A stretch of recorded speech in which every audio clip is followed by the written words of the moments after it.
अस्सलाम वालेकुम। शराय दसूर से मैं हूं अब्दुल क़य्यूम सिद्दीकी और आप हैं क्यूएस के साथ। मेरे साथ मेरे colleague Hamdam Awais Yousafzai. Islamabad high court में आज एवनफील्ड और अजीज़िया केसेस में जो अपीलें हैं मियां मोहम्मद नवाज शरीफ की, उनकी हेयरिंग हुई है, पहली हेयरिंग हुई है और काफ़ी अरसे के बाद ये हेयरिंग हुई है। और ये आज दो रुकनी बेंच था, chief justice Aamir Farooq, justice Aamir Farooq की सरबराही में जस्टिस गुल हसन औरंगज़ेब में। तो आज की समात के अंदर क्या कुछ हुआ वो अवैस यूसुफज़ई से जानते हैं। मैं तो वहाँ पे इस्लामाबाद हाई कोर्ट में नहीं था, तो पूछते हैं कि आज इन अपीलों के ऊपर क्या पेशरफ्त हुई, कौन पेश हुआ, क्या सिलसिला था। अवैस। देखें सिद्दीकी साहब, 2 दिन का तकरीबन टाइम मिला है। 4 से 6 घंटे का कहा था अमजद परवेज़ एडवोकेट ने कि जब अपीलों पर बाकायदा समाअत शुरू होगी तो वो अपने दलाइल मुकम्मल कर लेंगे। आज अपीलें बहाल होने के बाद दूसरा रोज़ था। गुज़िश्ता समाअत पे दलाइल उस तरह नहीं हुए थे, SOPs तय हुए थे, मॉडलिटीज़ तय हुई थी कि किस तरीके से इन अपीलों को लेके चलना है। तो नज़र ये आ रहा है कि 3 दिन की जो है ना टोटल कार्रवाई है एवन फील्ड रेफरेंस में, क्योंकि 4 से 6 घंटे अमजद परवेज़ एडवोकेट ने मांगे हैं कि वो अपने दलाइल कंप्लीट करेंगे, और नैब ने कहा है कि वो आधे घंटे में सिर्फ अपने दलाइल देंगे। तो ये 3 दिन का 2 घंटे आज दलाइल दिए तो हैं उन्होंने। अमूमन किस वक्त शुरू होती है, क्योंकि डीबी है ना, तो वो रूटीन के वर्क के बाद यानी 1-1:30 बजे के करीब शुरू होती है। कितने बजे? जी बिल्कुल, ये 2 बजे टाइम है इसका। दो ठीक बजे है। शुरू होती है। जब रेगुलर डीबीज ख़त्म होती हैं तो फिर दोनों जजेस आते हैं, उससे पहले रेगुलर डीबी होती है। और अमूमी तौर के ऊपर घंटा घंटा 2-2 घंटे कितनी समात होती है? जी, आज भी 2 घंटे हुई है समाअत विदाउट ब्रेक। इससे पहले जब नवाज शरीफ ने सरेंडर करना था और उन्होंने हिफाजती ज़मानत की दरख्वास्त दायर की थी और अपीलें बहाल करने की दरख्वास्त दायर की थी, तो वो समातें थोड़ा ज़्यादा तवील चली थी। उसमें फिर कोर्ट जो है ब्रेक भी लेती रही और फिर अपीलें बहाल करने का ऑर्डर आ गया। तो अब अपीलें चूँकि बहाल हो गई हैं,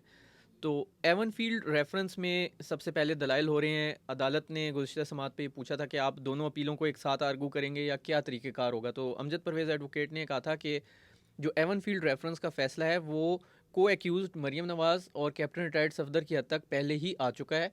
तो वो उनकी कोशिश होगी उसकी तैयारी करके पहले उस पे दलाइल मुकम्मल करें, क्योंकि वो कह रहे थे बहुत सारा केस तो वो डिस्कस हो चुका है उनके जो है अपीलों में जब एक्विटल का ऑर्डर आया है।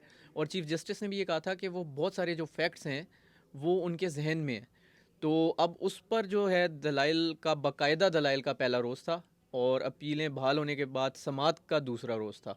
तो आज अदालत की तरफ से क्या अहम आपके ख्याल में ऑब्जर्वेशन या सवालात जो हैं अमजद परवेज़ से पूछे गए, या अमजद परवेज़ का क्या नुक्ता नज़र था, देखिए या किन पॉइंट्स को अमजद परवेज़ जो है उन्होंने छेड़ा और कोर्ट की तरफ से क्या कहा गया? देखिए अमजद परवेज़ एडवोकेट ने पहले तो सबसे पहले इस केस का बैकग्राउंड बताया, हिस्ट्री बताई, ये केस कैसे बना, JIT कैसे बनी, सुप्रीम कोर्ट का ऑर्डर था। फिर उन्होंने ये इस्टेब्लिश करने की कोशिश की कि ये केस बनता नहीं था, लेकिन नैब ने मजबूरी में ये केस बनाया। इसके लिए जो उन्होंने अल्फाज इस्तेमाल किए वो ये किए कि नैब ने तमाम इन्हिसार JIT रिपोर्ट पे किया, ख़ुद से कोई तफ्तीश नहीं की। फिर उन्होंने कहा कि जब ट्रायल कोर्ट में मामला चल रहा था तो नैब के तफ्तीशी अफसर पे बयान के बाद जिरा का मौका आया, तो उन्होंने ख़ुद ये बात कही कि सुप्रीम कोर्ट का ऑर्डर आने के बाद उनके पास कोई ऑप्शन नहीं थी कि वो ये रेफरेंस फाइल करते, इसके अलावा कोई ऑप्शन नहीं थी। अब उन्होंने ये भी कहा। मतलब है कि नैब का रेफरेंस दाखिल करने के लिए जो 3 स्टेजेस होती है, इंक्वायरी, इन्वेस्टिगेशन और फिर प्रोसिक्यूशन, ये नहीं हुई। ये मतलब वो उन्होंने कहा नहीं जी, सिर्फ सुप्रीम कोर्ट का ऑर्डर था, JIT की रिपोर्ट थी, हमने लगाई और रेफरेंस दाखिल कर और दिया। रेफरेंस दाखिल कर दिया, और उसमें भी एक पॉइंट ये था कि सुप्रीम कोर्ट ने ये कह दिया था कि आप 6 हफ्तों के अंदर रेफरेंस दायर करें। तो अब 6 हफ्तों के अंदर जब रेफरेंस दाखिल करना था तो उनके पास मवाद नहीं था। उन्होंने कॉल अप नोटिस दिए, कुछ बयानात रिकॉर्ड किए, कुछ इंटरव्यूज़ लगाए। तो वो उन्होंने जो इनिशियल रेफरेंस फ़ाइल किया उस मुद्दत को मीट करने के लिए, वो कह लें कि आप के अबूरी यानी इंटरिम रेफरेंस था, और उसके बाद फिर ज़िमनी रेफरेंस भी आया। तो बेसिकली उन्होंने ये इस्टेब्लिश किया कि नैब के पास कोई मटेरियल नहीं था जो वो साबित करते कि जो वो इल्ज़ाम लगा रहे हैं वो दुरुस्त है। दूसरा उनका जो सबसे अहम नुक्ता था आज, वो उन्होंने नैब ऑर्डिनेंस की सेक्शन NA 4 और 5 का हवाला दिया। उन्होंने कहा जो करप्शन के इल्ज़ाम से मुतल्लिक सेक्शन लगाई गई थी वो तो कोर्ट ने एहतसाब अदालत ने मानी ही नहीं, और उस सेक्शन में जो करप्शन के हिसाब से जो इल्ज़ाम था उसमें नवाज शरीफ को बरी कर दिया ट्रायल कोर्ट ने। जबकि है आमदन से ज़ायद असासों के रेफरेंस में सज़ा सुना दी, और आमदन क्या थी, ज़राए क्या थे, वो डिस्कस भी नहीं किया। तो अब इस पे चीफ आमदन जो है उस आमदन से जायद असासे बता दिए, लेकिन ये डिटरमिन नहीं किया कि आमदन है कितनी, आमदन है कितनी, और जिससे कि पता लगे कि उस आमदन से ज्यादा असासे हैं। ये भी डिटरमिन नहीं हुआ कि जो असासा है या जो एसेट है उसकी क्या वैल्यू है। चलें, बंदा अंदाज़ा लगा लेता है, अगर एसेट की कीमत पता हो तो आप एक रफ आइडिया लगा सकते हैं यार इतनी आमदन होगी। उन्होंने आमदन का तो नहीं लगाया और एसेट के भी तयन नहीं किया, तो ये फिर बड़ा अजीब सा केस अदालत के सामने है। इस नुक्ते नज़र से अगर आप देखें तो इस पर जो चीफ जस्टिस आमिर फ़ारूक हैं, उन्होंने आज रिमार्क्स भी दिए। उन्होंने कहा कि अगर कोई अवामी ओहदेदार आमदन से ज़ायद असासे बनाता है तो ये कैसे मुमकिन है कि उसके लिए करप्शन ना की जाए और उसके बगैर वो बन जाए। तो इस पे फिर आज़म नज़ीर तारड़ ने भी कुछ बातें की। उन्होंने कहा कि ये हमारी भी समझ से बाहर है कि एक बुनियाद नहीं है लेकिन इमारत उस पे जो है खड़ी है। तो उनका जो सारा फोकस था वो ये था कि एक तो जो फ़र्द जुर्म आयद की गई वही गलत थी, फिर नैब के पास मटेरियल भी कोई नहीं था, फिर साबित भी कुछ नहीं हुआ। तो बड़ा मेरा ख्याल है और फिर जो कानूनी सुकम है एहतसाब इसमें। अदालत ने जो सजाएं सुनाई थी वो प्रेज्यूमेबली सुनाई, कि प्रेज्यूमेबली ये उनके हैं, प्रेज्यूमेबली चारों काउंट्स के ऊपर जो इसी तरह सजाएं सुनाई ना, तो मफरूजे की बुनियाद अब पे। 1 से 2 रोज़ में अमजद परवेज़ एडवोकेट के दलाइल मुकम्मल होंगे, नैब को मौका मिलेगा, वो उनके पास और कोई जस्टिस डॉक्यूमेंट तो गुल है ही हसन नहीं। ने कोई रिमार्क्स दिए इस हवाले से? जस्टिस गुल हसन औरंगज़ेब ने मुख्तलिफ क्वेश्चंस किए। एक उनका क्वेश्चन था बड़ा इंपॉर्टेंट, वो उन्होंने कहा कि जब अमजद परवेज़ एडवोकेट ने एक मौके पे कहा कि हम 6 जो प्रोसिक्यूशन विटनेसेस थे उनको जब एग्जामिन कर चुके तो फिर नैब ने ज़िमनी रेफरेंस दायर किया, सप्लीमेंट्री रेफरेंस आया। तो इस पर जो आज़म नज़ीर तारड़ हैं उन्होंने कहा कि जब आप ट्रायल में चले जाते हैं और गवाहों के बयान हो रहे होते हैं, जब जिरा होती है तो आप बेसिकली अपना जो डिफेंस है वो डिस्क्लोज कर देते हैं। तो इस स्टेज पे नई इंक्वायरी या कोई नई चीज़ नहीं लाई जा सकती, उससे आपका जो केस है वो ख़राब होता है। तो उन्होंने कहा जब हमने 6 एग्जामिन कर लिए विटनेसेस तो उसके बाद सप्लीमेंट्री रेफरेंस आ गया, तो इस पे मियाँ गुल फेड अप हसन किया गया। जी, इस पे जस्टिस मियाँ गुल हसन औरंगज़ेब ने क्वेश्चन पूछा है जो जिसका जवाब उन्होंने देना है, और उन्होंने कहा है कि आपने सोच समझ के देना है इसका जवाब, क्योंकि अमजद परवेज़ एडवोकेट फ़ौरन जवाब दे रहे थे। उन्होंने कहा आप ये बताएं कि जो सप्लीमेंट्री रेफरेंस आया उस रेफरेंस में क्या वो किसी गवाह के बयान के बाद कोई मखसूस कोई पोर्शन था कि उस हवाले से वो ऐड किया जाए, उसको पैड अप उसको जो किया है वो गया। किया गया। तो उनका ये कहना था कि जब अब पहली गवाह सिद्रा मंसूर जो एससीसीपी की थी, तो उनके हवाले से जब रिकॉर्ड पेश हुआ और बयान रिकॉर्ड हुआ तो उसके बाद ही नैब ने फैसला कर लिया था कि इसमें सप्लीमेंट्री रेफरेंस लाना है, और कुछ चीज़ें जो लूप होल से उसको दूर करने की कोशिश की। तो ये क्वेश्चन वो रिकॉर्ड के साथ अब जो है इसका जवाब वो देंगे अमजद इसका परवेज़। जवाब। अच्छा, एक और मामला भी था इसी मामले के साथ, वो जज अरशद मलिक की जो अम, अ, अ, अ, के साथ जो कुछ हुआ था, ठीक है, उनका फिर एक बयानी अल्फी भी उन्होंने दिया था, याद है। और आमिर फारूक साहब जो हैं वो उस वक्त कायम मुकाम चीफ जस्टिस थे, और अतर मिन्नल्ला साहब शायद उस वक्त मुल्क से बाहर कहीं गए हुए थे जी ना। जी, इसीलिए वो कायम मुकाम थे, हाँ, बिल्कुल। तो उन्होंने इसको अपीलों का हिस्सा बना देते, उनके एफिडेविट को भी, और ये सारी चीज़ें भी जो है जो सामने आई थी, क्या उनके ऊपर कोई बात हुई, कोई चीफ जस्टिस की तरफ से कहा गया, या होगी नहीं, या वो भी सामने आएगी बाद में? नहीं, वो देखें जो अल-अज़ीज़िया स्टील मिल्स रेफरेंस में अपीलें हैं उस रिकॉर्ड का हिस्सा है वो सारी चीज़ें जो उनका एफिडेविट है, और वो उस पर बात तो होगी रिकॉर्ड जब खुलेगा।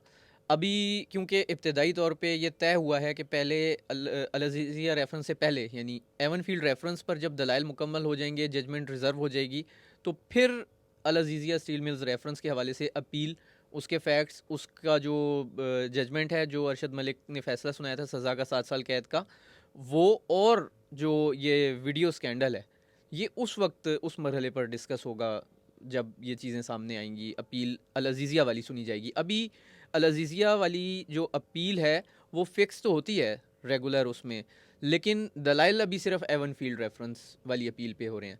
तो जब अल-अज़ीज़िया स्टील मिल्स की अपील पर दलाइल का मरहला आएगा तो फिर ये सारी चीज़ें भी कोर्ट के सामने आएंगी। अच्छा, तो मतलब अभी ये डे टू डे बेसिस के ऊपर डे टू डे हो रही है हेयरिंग या अब नहीं, तो फिर एक दो दिन डे के टू डे बाद? नहीं, एक दिन का वक्फा दिया है उन्होंने, डे टू डे नहीं है, एक दिन का वक्फा दिया है। और परसों दोबारा समात होगी इस पे। इससे पहले तकरीबन एक हफ्ते का गैप था पहली और दूसरी समात में। लेकिन उनकी जो कोशिश है नवाज शरीफ के वकला की, वो यही है कि इसको डे टू डे चला के और जल्दी इसको डिसाइड किया जाए, क्योंकि जो अमजद परवेज़ एडवोकेट और आज़म नज़ीर तारड़ हैं, उन दोनों का मौक़िफ़ ये था कि इसमें जो अपील कुनिंदा हैं, जो नवाज़ शरीफ हैं, जिनकी ये अपीलें हैं, उनके राइट्स का ये मामला है। तो आप उनके राइट्स को प्रोटेक्ट करें और जल्द इसको जो है समात जाहिर है इलेक्शन भी आ रहे हैं ना, कागजात नामजदगी भी शुरू हो जाएंगे ना, फिर जब इलेक्शन शेड्यूल आ जाएगा तो फिर चीज़ें जो हैं वो जाहिर है। लेकिन जाहिर है कितने मैं 5-6 साल के बाद दोबारा हेयरिंग हो रही है इन मुकदमात की, तो इसमें थोड़ा वक्त तो लगेगा कि नहीं लगेगा? कितना ख्याल आपके ख्याल में कितना लग जाएगा? फिर जजमेंट लिखनी भी होगी, रिजर्व होगी। मेरा ख्याल है इतना वक्त नहीं लगेगा। उसकी वजह आपको बताई है कि जो एवन फील्ड रेफरेंस है उसमें तो ये टोटल 3 हेयरिंग्स या मैक्सिमम 4 हेयरिंग्स की कार्रवाई है। उसके बाद इसी तरह अल अज़ीज़िया स्टील मिल्स रेफरेंस में जो अपीलें हैं वो भी 4-5 दिन की कार्रवाई होगी।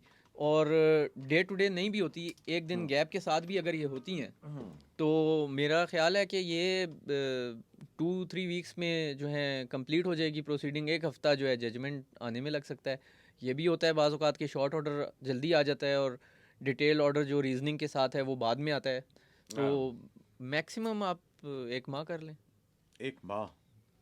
1 माह क्या मतलब? आज अगर 28 है तो 28 दिसंबर नहीं, उस वक्त तक तो देखें ना, मेरे ख्याल में सेकेंड वीक ऑफ दिसंबर शायद जो है वो नॉमिनेशन शेड्यूल आ जाएगा, क्योंकि 30 नवंबर को मेरा ख्याल हल्का बंदी और एहतजाज ख़त्म हो जाएंगी, फिर उसके बाद जो है ये तो आपको शेड्यूल सेफली आ जाता बताया है। है, ये तो इससे बहुत पहले भी हो सकता है, डिले भी हो सकता है। ये तो अब डिपेंड करता है कि कोर्ट में किस तरह जाहिर है। प्रोसीडिंग चलती है। ये तो एक रफ आइडिया है, लेकिन इससे बहुत पहले भी हो सकता है और डिले भी हो तो सकता वो है। रश जो होता है, और फिर कोई हाजी से इस्तिस्ना की भी बात हुई आज के, जनाब आप मियाँ साहब जो हैं वो आते हैं और फिर ज़ाहिर है दीवाने चाहने वाले जो हैं वो आते हैं, तो उससे जो माहौल ख़राब होता है। तो इस पे भी कोई बात हुई? इस पे भी मैं आपको काफ़ी बताता हूँ, गमले बात शमले हुई है, टूटे। लेकिन आपने चूंकि इलेक्शन की बात की है तो इसमें एक फैक्ट ये भी है कि जब ये रेफरेंसेस चल रहे थे तो उस वक्त भी इलेक्शन करीब था, और 3 रेफरेंसेस ज़ेर समात थे अदालत में नवाज शरीफ के हवाले से।